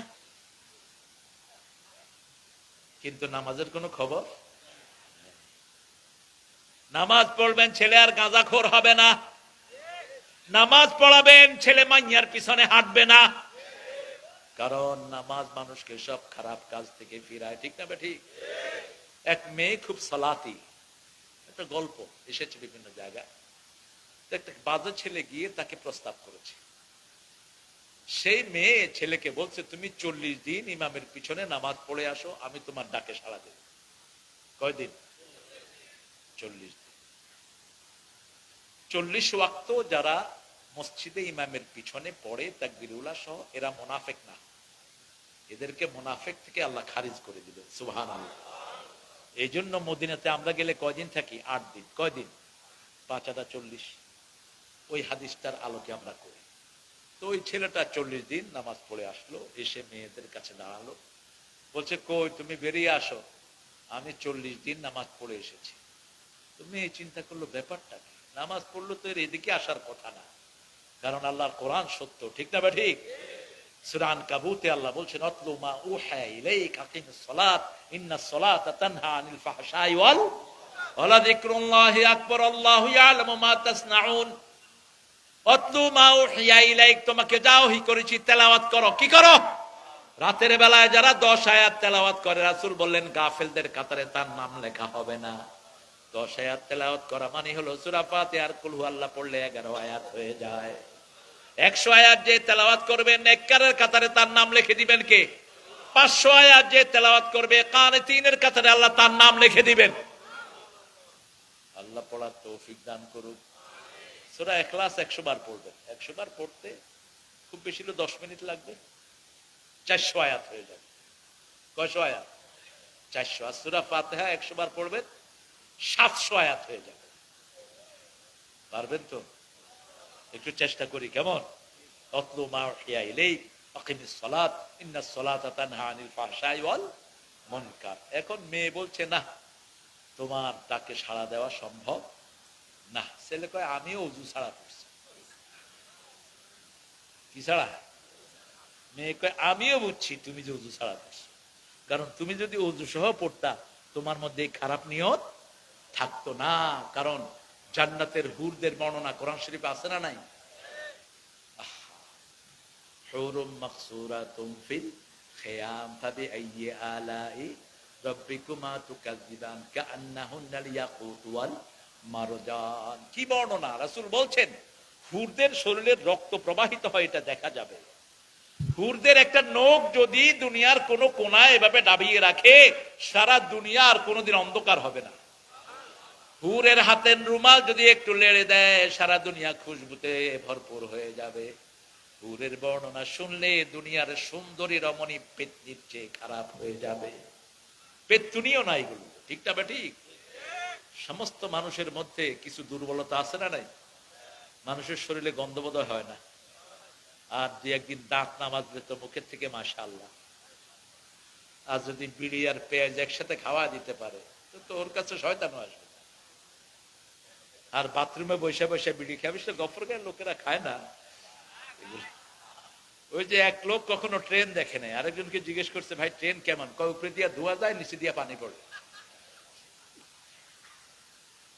এখন এক লোক বিড়ি খাইতেছে আর পেশাব করতেছে, ও বুঝছে যে এটাই ট্রেন। কত নিকৃষ্ট একটা মানুষ দেখেন, বাথরুমে ঢুকে খায় কেমনে? কত কি রে বাথরুমে কি করস? কয় যে এটা না করলে আমার বাথরুম হয়। নাউজুবিল্লাহি মিন যালিক। প্রিয় ভাইরা, বিড়িতে 1100 রোগ। কয়শ? 1100 রোগ। খবরদার, এটা আপনারা খাবেন না। আর যারা জর্দার সাদা খান, ওরা ওদের খালাতো ভাই, ওরা তো পোড়ায়, এরা চাবায়া খায়, এরা আরো ডাকায়। কি ডাকায়? ওটা পোড়ায়া খায়, এরা চাবায়া খায়। আল্লাহ বলছেন উলাইকা হুমুল মুমিনুনা হাক্কা, আমরা আসল মুমিন। এখন আসল কাফের কারা? সূরা নিসার 150 নম্বর আয়াতে আল্লাহ বলছেন আসল কাফের কারা শুনো। নুমিনু বিবাদ ওয়া নাকফুরু বিবাদ, কিছু অংশ মানবো, কিছু অংশ অস্বীকার করব। আল্লাহ রাসূলের মধ্যে পার্থক্য করে, এরা হলো আসল কাফের। এরা কি আসল কাফের? আমরা ইসলামের সব মানবো, ঠিক না ঠিক? ইসলামে যখন পিতামাতার কথা আছে, তেমনি ছেলে মেয়ের কথাও আছে, গরিবের কথাও আছে। গরিব যদি না খেয়ে থাকে, আপনি পেট পুরে খেলেন, আপনি মুমিন হইতে পারবেন? তাহলে আমরা জিকির করব কার? জিকিরের মধ্যে সর্বশ্রেষ্ঠ জিকির কি? কোরআন তেলাওয়াত করবেন তো? প্রতিদিন কত আয়াত? 100 আয়াত পড়ব। 5 ওয়াক্ত নামাজ পড়লে 100 আয়াত হয়ে যায়, আলহামদুলিল্লাহ বলি। আরো বেশি হয়, যেমন 17 রাকাত। 17 রাকাত ফরজে আমরা 17 বার কি পড়ি? সূরা ফাতিহা। অথবা ইমাম হুজুর পড়ে, আমরা কি শুনি। তাহলে 17 বার হলে কত হয় বলে? 70। আর হলো 7 7 49, 70 49 কত? 130 তো হয়ে যাচ্ছে শুধু সূরা ফাতিহা, আর অন্য সূরা নাই। আর যখন আপনার সুন্নত পড়েন, নফল পড়েন, সূরাগুলো পড়েন, এমনি আপনার নাম নেককারের কাতারে উঠে যাবে। এই জন্য নামাজ ছেড়ে দেব না। নামাজ ছেড়ে দিলে জান্নাতে যাওয়া হবে না, চাবি আসবে না। চাবিগুলোর দাঁত সবগুলো সমান না, যেমন হাতের আঙ্গুল কি সবগুলো সমান। ফজর 2 রাকাত, যোহর 4 রাকাত, আসর মাগরিব আবার 3 রাকাত। এগুলো সুন্দর করে পড়বেন, ওযুটা সুন্দর করে করবেন। ওযুর সময় আমরা নাকে পানি দেই না অনেকেই, এটা আমাদের গড় ভুল। ওযুর সময় নাকে পানি টানবেন, রাসূল টানার কথা বলেছেন। নাকে পানি কি করবেন? টেনে এভাবে ফেলতেন। তাহলে এই মাথার ভিতরে শয়তান বসে থাকে, শয়তান চলে যাবে। মাথা মসের সময় আঙ্গুলগুলো পিছনের থেকে সামনে আনবে, সুন্নাহ। ঘাড় মসে করাটা মসের অংশ না, ঘাড় মসে করাটা মসের অংশ না, মাথা মসে করাটা অংশ। ঘাড়টা যদি মোছেন এমনি ভালো লাগবে, কিন্তু রাসূল সাল্লাল্লাহু আলাইহি ওয়াসাল্লাম ঘাড় মুছতেন। এগুলো মেনে চলবে। ওযু যারা সুন্দর করে করে, রাসূল সাল্লাল্লাহু আলাইহি ওয়াসাল্লাম বলছেন মান আহসানা উযুয়া ওয়া আহসানা রুকুআ ওয়া আহসানা সালাতা গুফিরা লাহু মা তাকাদ্দাম। যার সুন্দর করে যে ওযু করলো, যে সুন্দর করে রুকু করলো, সিজদা করলো, 2 রাকাত নামাজ দিয়ে আল্লাহ তার গুনাহ মাফ করে দিবেন। আর ওযুর পানি কখনো মুছবেন না, রাসূল সাল্লাল্লাহু আলাইহি ওয়াসাল্লাম ওযুর পানি মুছতেন না। ওযুর পানি যতক্ষণ শরীরে থাকে, গুনাহ কি হয়? ঝরতে থাকে। মুসলিম শরীফের হাদিস, শেষ ফোঁটা যখন ঝরে যায়, শেষ গুনাহটাও ঝরে যায়। তাহলে 5টা কাজ জিকির করব কার? আল্লাহর। তেলাওয়াত করব কার জন্য? তাওয়াক্কুল করব কার উপর? নামাজ কায়েম করব কার জন্য? আল্লাহর রাস্তায় দিব কার জন্য? কতটুকু দিবেন? কতটুকু দিবেন?